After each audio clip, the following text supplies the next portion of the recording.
എന്താന്ന് വെച്ചാൽ ഞാന് ഇവിടെ സൗദി അറേബ്യയിൽ ജോലി ചെയ്തുകൊണ്ടിരിക്കുന്ന ഒരാളാണ്. അപ്പൊ എനിക്ക് കുറച്ച് കൊല്ലങ്ങളായിട്ട് നല്ല ഊരവേദനയാണ്. പിന്നെ അതുപോലെ തന്നെ ഞാൻ നല്ല ഹൈറ്റുള്ള ആളാണ്, 180 മുകളിലുണ്ട്.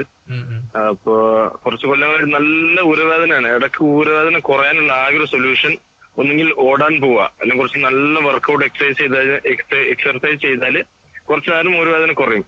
അല്ലാതെ കുറച്ച് സമയം കഴിഞ്ഞാല് പിന്നെയും ആ ഭയങ്കര വേദന ഫുൾ ടൈം വരും. അപ്പൊ അതിനെന്താണ് സൊല്യൂഷൻ മനസ്സിലാവുന്നില്ല. അധികം പ്രായമില്ലാത്ത ഒരാളാണ്, നല്ല നീളമുണ്ട്, അപ്പൊ അത് വേറെ നല്ല വേദനയാണ്. എന്താണ് ഇതിന്റെ സൊല്യൂഷൻ എന്ന് പറഞ്ഞു തരുമോ?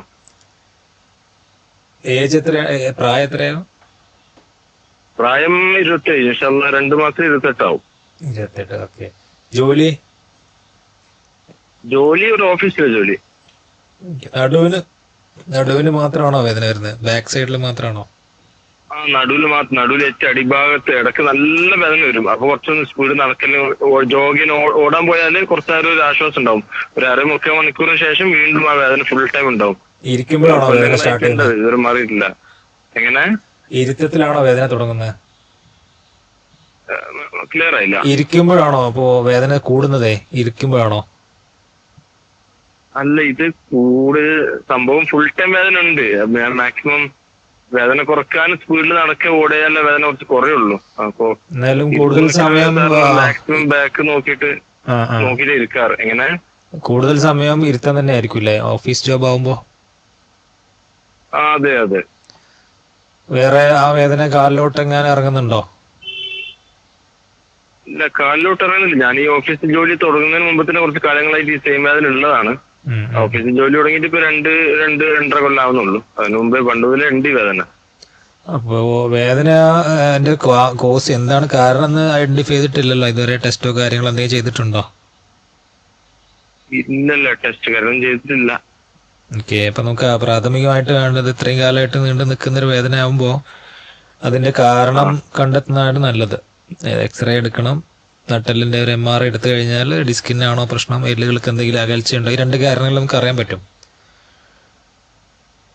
അപ്പൊ അതില് പ്രശ്നങ്ങൾ ഇല്ലെങ്കിൽ മാത്രമാണ് നമുക്ക് ഒരു മസിൽസിന്റെ പെയിൻ ആയിട്ട് ഇതിനെ കാണാൻ പറ്റുള്ളൂ.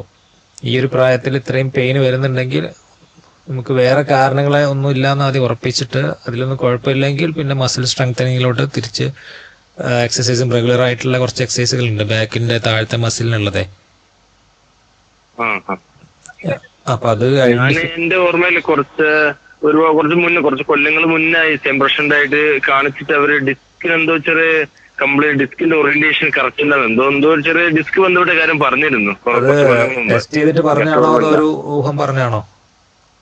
അല്ല, ഊഹമല്ല. ഞാൻ എന്തോ കാണിക്കാൻ പോയി, ഒരുപാട് പല സ്ഥലത്തും കാണിച്ചതായിരുന്നു. അപ്പൊ അങ്ങനെ ഒരു കോമൺ ഇഷ്യൂ ആയിട്ട് ഇതാണ് പറഞ്ഞത്, ഡിസ്കിന്റെ ഇതാണ്. പിന്നെ എന്തോ സയാറ്റിക്ക, ലോവർ ബാക്ക് പെയിൻ നീളമുള്ളവർക്ക് വരും. അപ്പൊ ഒരു കംപ്ലീറ്റ്ലി ഇത് മാറാനുള്ള സൊല്യൂഷൻ ഒന്നും എവിടെയും കിട്ടിയിട്ടില്ലായിരുന്നു. അല്ല, അപ്പൊ അന്ന് കാണിച്ചപ്പോ ഒരു എക്സ്റേയോ MRI എന്ത് ചെയ്തിട്ടുണ്ടോ? ഒരു കുറെ കൊല്ലങ്ങളും കറക്റ്റ് ഓർമ്മയില്ല. ചെയ്തിട്ട് വേറെ എന്തോ ഒരു ഇഷ്യൂ സോൾവ് ചെയ്യാൻ വേണ്ടി ഹോസ്പിറ്റലിൽ പോയപ്പോ അതിന്റെ കൂടുതലും കൂടി കാണിച്ചാണ് എന്തോ ആക്കിയതാണ്. കറക്റ്റ് ഇത് പിടിയില്ല. മറ്റേ ഇഷ്യൂ അങ്ങനെ എന്തൊക്കെ പറഞ്ഞു, നെർവസ് സിസ്റ്റം. അതെ അതെ, അതൊക്കെ നമുക്ക് പറയണമെങ്കിൽ ഒരു പ്രൂഫ് വേണ്ടേ? അപ്പൊ MRI എക്സ്റേ എന്നുള്ള 2 കാര്യങ്ങളാണ് നമുക്ക് പ്രൈമറി ആയിട്ട് ഈ ബാക്ക് പെയിൻ ഇവാലുവേഷനിൽ വരുന്നത്. അപ്പൊ അത് ചെയ്യുക, ഒരു ഡോക്ടറെ കാണിച്ചിട്ട് എക്സ്റേ MRI എടുക്കേണ്ട ഒരു സാഹചര്യം ഉണ്ടാക്കുക എന്നുള്ളതാണ് ആദ്യം ചെയ്യേണ്ടത്. അതിൽ കുഴപ്പമുണ്ടോ ഈ പറഞ്ഞ സയാറ്റിക്ക എന്നുള്ളതൊക്കെ ഞരമ്പുകൾക്ക് വരുന്ന പ്രശ്നമാണ്. ഇപ്പൊ MRI എടുത്താൽ നമുക്ക് കാണാൻ പറ്റും ഡിസ്കിന്റെ പ്രശ്നമാണോ, ഞരമ്പിലോട്ട് ഡിസ്ക് വരുന്നുണ്ടോ, ഇത്തരം കാര്യങ്ങൾ പറയാൻ പറ്റും. അപ്പൊ അത് ഐഡന്റിഫൈ ചെയ്യാനുള്ളതാണ് ഫസ്റ്റ്. ഒരു എക്സ്റേ MRI അവിടെ കാണിച്ചിട്ട് ഒന്ന് എടുക്കാൻ പറ്റുമെങ്കിൽ ഒന്ന് എടുത്ത് നോക്കാം.